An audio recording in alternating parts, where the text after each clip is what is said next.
All right, well, I'm excited to talk today about Gabriel Marcel. So he is going to be one of the big reading for this week, and he's a fascinating individual. He is a Frenchman who wrote in the 19th and 20th centuries, which means, 19. He died in about 1980, I think, is when he passed away. Born in the late 1800s. He's an incredible gentleman. He's an incredible man. He is, a better person than he even was a philosopher. And as a philosopher, he is really provocative. He's really intriguing, and worthwhile. And so, essentially, what he's doing, and he's very, very relevant to this course because he's talking about egotism, and he's very concerned about egotism. In fact, for him, the ego, our infatuation, our self-absorption with ourselves, is one of the big problems in life and society, and it prevents us not only from interacting with each other fully, but from living a truly happy and worthwhile and fulfilling life. Vice versa, he believes that the more we can overcome the ego, the more we can kind of overcome our self-absorption, the more that we can become open to others, the richer our life will be. That's why I think if I had to describe his ethics, you might call it an ethics of openness. He's trying to promote behavior and attitudes and a way of looking at the world which brings us closer to other.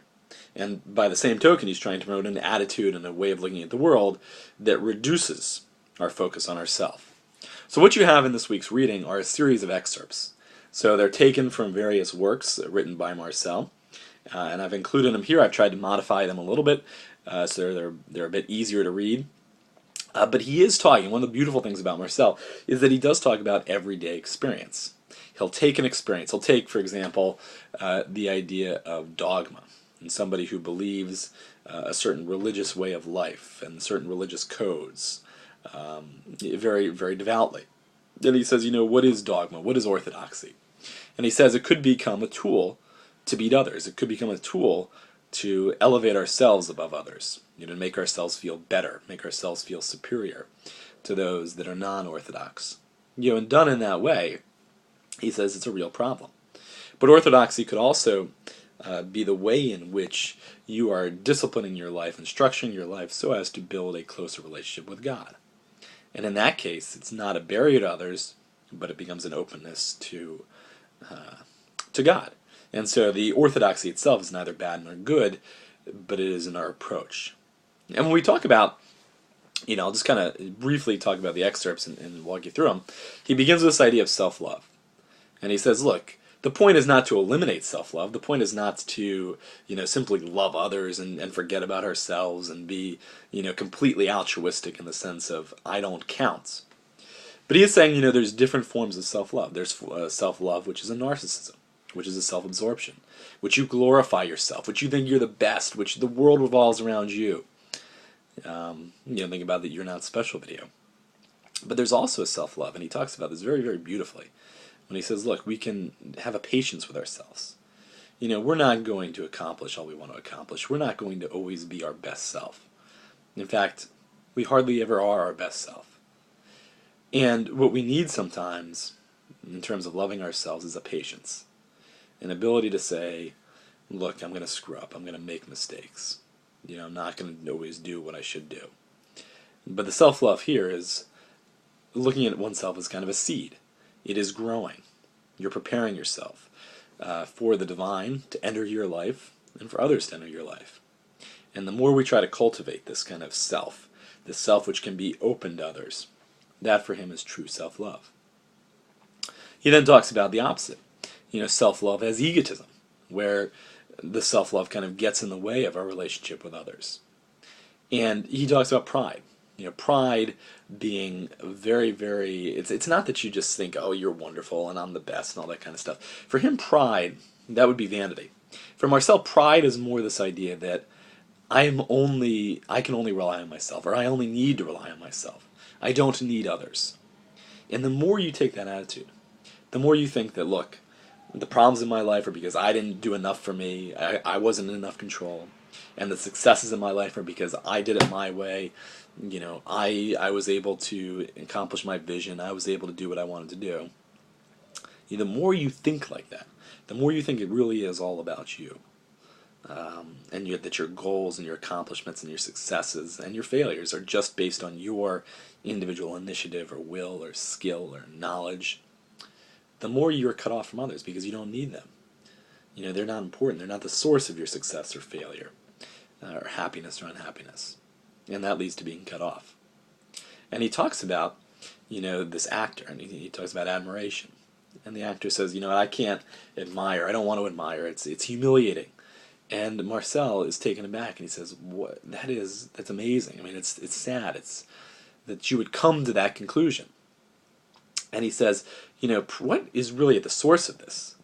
This inability to admire, this inability to look up to someone and say, "Wow, what you did was amazing."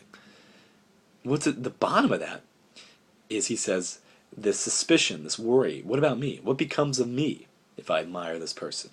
If I look up to them? If I say they're great? Do I matter? And again, go back to the "You're Not Special" video. This idea of, that why are we so self-absorbed? Why do we want to be the center of the universe? Well, because we're worried about being nothing. He says that dread of death, that dread of insignificance, that dread that I don't matter. We kind of can cover it over by making the world all about us. And the same thing, I think, is at the source of this actor's inability to admire. If I admire, then who am I? Do I matter? Now, when you are self-absorbed, what Marcel is going to say, and this is the next section of readings, the self and other people as objects, increasingly what we do is we treat each other in terms of categories. We treat each other as objects. And so, he does this, little description where he says, I meet a stranger, and we start going through the routine. How's the weather? What's your name? Have any kids? Are you married? And it's kind of like you're filling out a checkbox. Like, this is what I'm supposed to say to a stranger. These are the kind of questions I'm supposed to ask. And you kind of go through it, but you're not really encountering the other person. You're going through the checklist that you're supposed to ask another person. And, the more that we do that, the more that others become distant to us. And he says, what we do in the normal course of human development, so this is what most of us do, is that we form kind of rings around ourselves. And the less a person is essential, we view as essential to us, the further out they are in the ring. And so we categorize people, according to their usefulness or their closeness to us. And increasingly, that's how we go through life. So I run into a janitor, I know how to talk to a janitor. I run into my boss, I know how to talk to my boss. And even our closest others, our boyfriend, our girlfriend, our spouse, our kids, at times we can kind of create these categories that we put people in. And it makes it easier to go through life. It's more efficient, but it also means we're experiencing life in less personal terms. And for Marcel, that's a big problem. Necessary at times, but a big problem. But he says what's fortunate, really, is that these categories and these strategies that we use to kind of distance ourselves from others, they can fall apart at a moment's notice. You're talking to somebody and, just something happens and you realize that there's some kind of connection. You realize that you share something deeply in common. You realize that there's something, really interesting and worthwhile about this person. And all of a sudden, he describes it as kind of like a stage set where you have all the scenes around you and they all just kind of fall apart. They all just blow down. And in that moment, you're no longer encountering, you're no longer talking to the other person in terms of the categories, in terms of what you're supposed to say to this kind of person, from this socioeconomic group, from this race, from this religion, whatever. And you're talking to a person. And he says that is a beautiful feeling. It's an inspiring feeling. It's a wonderful feeling. And he says, in the normal course of human development, those cracks get repaired really quickly. We go back pretty quickly to those categories we use to define people. But what the experience shows is that, maybe there's a higher order. There's a better way of being. There's a better way of living. And in those moments, we get that experience, and we kind of have this regret and sadness when we go back to the categories. And in those moments, this openness to others, that's kind of the highest level of being, the most fulfilling, most worthwhile kind of existence. And, what he says is, look, what I've got to cultivate is I can't always those moments are special, they're magical, they're almost a moment of grace. I can't force those moments. But what I can do, and I can't just kind of completely get rid of categories because, the day is too short. You've got to do certain things in your life and get through the day. But what I can cultivate is an ethic of openness, an attitude of openness. An attitude where I work on being less self-absorbed, where I work on encountering others less and less in terms of categories. And that's what we have to do. We have to kind of try to unburden ourselves from ourselves. And he gives some really kind of fascinating examples here in the last section. Hospitality. He says, what is hospitality? Hospitality is not that you kind of invite somebody into your house and you let them sit down. Hospitality is inviting somebody into your house, for example, and being with them, sharing yourself with them, sharing your home with them in the sense of, this is mine and I invite you into my space. I invite you to be with me here. And he says, you could go into two people's houses, and in one you don't feel that hospitality. You're just kind of there. You're a presence. You're a guest, a stranger in the house. In the other instance, you are truly with the person, and they truly want you to be with them. He talks about travel. And travel is another kind of very interesting thing. He says one way of traveling is to go to a place and say, I've got these sites I want to see, and you kind of like a checklist. Like, okay, I went to see this thing, this museum. I went to see this national park. I went to go visit this monument. And you kind of go through a place and check them off, and you say, okay, I'm on to the next.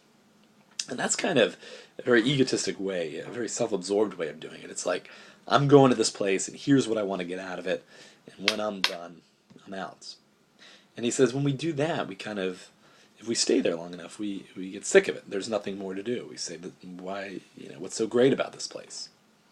But another way of traveling is to be open to the people and the lives that they live there. And that's a different experience. And then finally, the last example he gives is he says, and I think it's a beautiful example, he says, think of a small child who brings you three dead, kind of pathetic-looking dandelions, and it picked up, and it wants you to admire them, and it gives them to you with excitement, and you just kind of turn away, and you put them down, and you forget about them. And he says that's a sin against love. In other words, you're so you're unable to accept this gift from this child. You're unable to accept it because, look, it's not really that important. It's a few dead dandelions. You've got better things to do. But what the child is doing is kind of inviting you in to share his or her joy. And the sin against love is to not be open to that joy and to share it with that child. So again, very kind of interesting figure to end the course with. Very significant in terms of this question about ethics and egotism and self-absorption. And I hope you enjoy. He's one of my favorite philosophers.